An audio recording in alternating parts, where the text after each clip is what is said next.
आंखों में खुशी के सपने हैं, लगता है जिंदगी के हर पल अपने हैं। हेलो फ्रेंड्स, मैं हूँ शिवानी, लेकर आई हूँ आपके लिए कहानी। मोहित आज बहुत गुस्से में था और यूं ही ट्रेन की खिड़की पे बैठा हुआ बाहर देखे जा रहा था। हमेशा भैया ऐसे ही करते हैं। जब भी उन्हें पापा को अपने पास रखने की बारी आती है, उन्हें कोई ना कोई काम ही पड़ जाता है। उनके ऑफिस में बहुत कभी काम आ जाता है तो कभी भाभी की ही तबीयत खराब हो जाती है। हमेशा कोई ना कोई बहाना। मोहित ये सब गुस्से में सोच ही रहा था कि तभी उसके पापा ने उसे आवाज़ लगाई, मुन्ना, तुम भी रुकोगे ना हमारे साथ दिल्ली में? तुम रुकोगे तो मेरा मन लगा रहेगा। पापा की ये बात सुनकर मोहित को गुस्सा आया। उसने पापा को जवाब दिया, पापा, मैंने आपसे कितनी बार कहा है आप मुझे मुन्ना ना बुलाया करें। मेरा नाम मोहित है। नहीं पापा, मैं नहीं रुक पाऊंगा। मेरी गवर्नर के साथ मीटिंग है। मैं आपको छोड़ के अगले दिन ही वापस आ जाऊंगा कोटा। मोहित को शायद ये बताना ज़रूरी समझा कि वो एक प्रशासनिक अधिकारी है, ताकि आसपास के लोग उसे कोई यूं ही मामूली ना समझे। वो ये सब सोच ही रहा था कि तभी ट्रेन किसी स्टेशन पे जाके रुकी और लोगों की भगदड़ मच गई। तभी मोहित की नज़र गेट के पास खड़े हुए एक इंसान पे गई। अरे, ये तो उमा शंकर है। उमा शंकर जो मेरे साथ स्कूल कॉलेज में साथ था। हमेशा मेरे और उसके बीच में 1 या 2 नंबर का ही तो गैप था और हमेशा लोग बाग यही सोचते थे कि वो एक बहुत बड़ा आदमी बनेगा। पर आज देखो, वो कहाँ है और मैं कहाँ। वो एक मामूली सा क्लर्क है किसी ऑफिस में और मेरे ही सामने, मेरे ही अपने ही काम से मेरे ऑफिस के बाहर एक बार बैठा रहा था और जैसे ही मुझे देखा मेरे गले लग गया। मुझे बिल्कुल पसंद नहीं आया था और शायद मेरे बिहेवियर से उमा शंकर को भी ये एहसास हो गया था कि यहाँ वो मेरा दोस्त नहीं, वो एक ऑफिसर से मिलने आया है। और जब उसने मेरे ऑफिस में आने के लिए मे आई कम इन सर कहा तो शायद मुझे बहुत सुकून मिला था, क्योंकि कहीं वो पढ़ाई में भले कितना आगे रहा मेरे से, पर आज वो मुझे सर कह के पुकार रहा था। शायद मोहित को उसके ईगो को उसे सेटिस्फेक्शन मिल रहा था। वो अपने गुरूर में ये सब सोच ही रहा था कि तभी उमा शंकर ने उसे आवाज़ दी, अरे सर, आप यहाँ दिल्ली जा रहे हैं? हाँ, अपने पिताजी को छोड़ने दिल्ली जा रहा हूँ। तुम कहाँ जा रहे हो?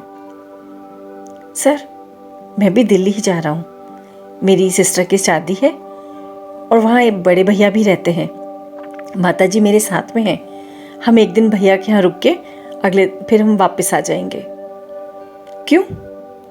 अपनी माताजी को अपने बड़े भैया के नहीं छोड़ोगे? तुम लोग 2 भाई हो ना, तो 6-6 महीने के लिए आपस में रखते होगे। सर, कैसी बातें कर रहे हैं? वो मेरी माँ है। आज पिताजी नहीं है तो क्या हुआ? जब माता पिता थे तो हमेशा मेरे साथ ही रहे और जब तक मैं जिंदा हूं मेरी माँ तो हमेशा मेरे साथ ही रहेगी। और मेरी माँ मेरे साथ नहीं, या यूं कहिए मैं उनके साथ रह रहा हूं। क्यों मम्मी पापा को मैं 6-6 महीने के लिए मैं और भैया आपस में बांटें? एक ही जगह रहने दीजिए ना। मेरे हिसाब से वही अच्छा है। उमा शंकर की बातें सुनकर मोहित ने उसको ही बोला, उमा शंकर, बात तुम्हारी सही है, पर आज की जिंदगी, आज की इतनी भागदौड़, आज की इतनी महंगाई, इन सब में भावुकता से काम नहीं चलता। थोड़ा प्रैक्टिकल होना पड़ता है। सर, मैं क्या करूं? शायद मैं पुराने ख्यालों का ही हूं। जिन माँ बाप ने हमें बचपन से लेकर इतना काबिल बनाया, आज जो मैं हूं, जहां पे भी हूं, मैं उन्हीं की वजह से हूं, उन्हीं के आशीर्वाद की वजह से हूं। तो अब उन्हें, जब मेरे पिताजी नहीं रहे, मेरी माँ को मेरी ज़्यादा ज़रूरत है और मैं ये जिम्मेदारी उठा सकता हूँ, तो क्यों मैं ये जिम्मेदारी किसी और के साथ बांटूं? यदि मुझे अवसर मिला है कि माँ को मैं अपने साथ रख सकूं तो मुझे वही अच्छा लगता है सर। उमाशंकर की बात सुनकर मोहित को ऐसा लगा जैसे उमाशंकर ने उसके मुंह पर एक तमाचा सा मार दिया है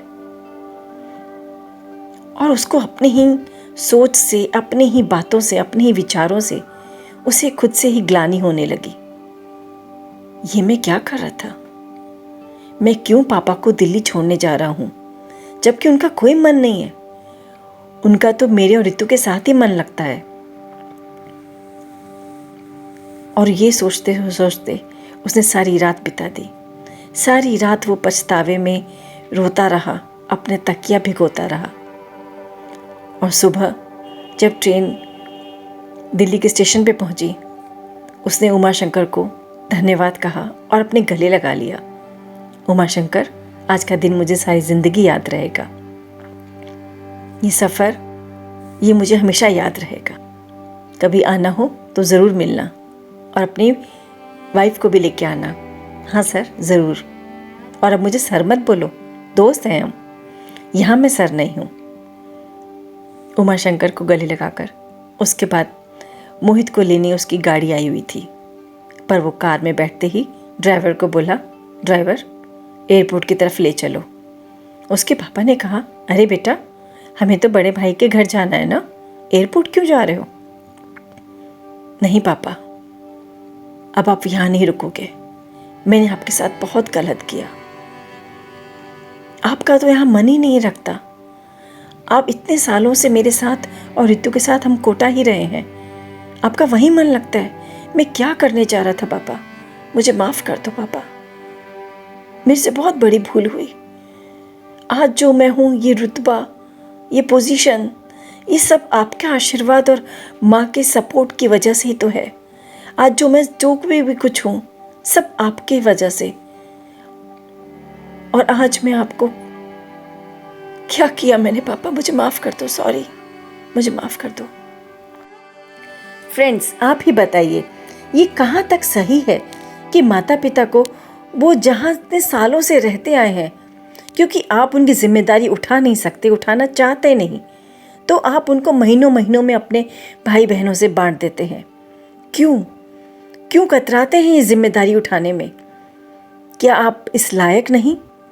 या यूं कहिए, आप आज जहाँ भी हैं, जिस भी पोजीशन पे हैं, जो भी आपका रुतबा है, वो आज आपके ही माता पिता का आशीर्वाद है।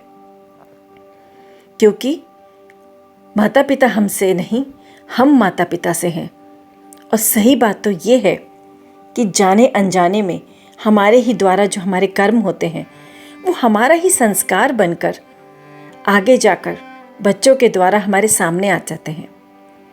क्योंकि ये तो तय है, ये प्रकृति का नियम है कि आज जो आप अपने बड़ों के साथ करेंगे, कल को वही सारी चीज़ें आपके बच्चे आपके साथ करेंगे। क्योंकि वो उन्होंने यही सब तो देखा है। क्योंकि बच्चे हर चीज़ को जल्दी फॉलो करते हैं। इसलिए इस छोटी सी बात को क्यों ना हम अभी समझ जाएं, अपनी जिम्मेदारी उठाएं, माता पिता की जिम्मेदारी, ताकि उनका बुढ़ापा ही संवर जाए। कहानी कैसी लगी कमेंट बॉक्स में ज़रूर लिख के बताइएगा और लाइक और शेयर कीजिएगा। चैनल को सब्सक्राइब ज़रूर कीजिएगा। फिर किसी कहानी को लेकर आपके सामने फिर आऊँगी। तब तक अपना ध्यान रखिए, मुस्कुराते रहिए, खुशियों को बांटते रहिए। Take care, bye bye.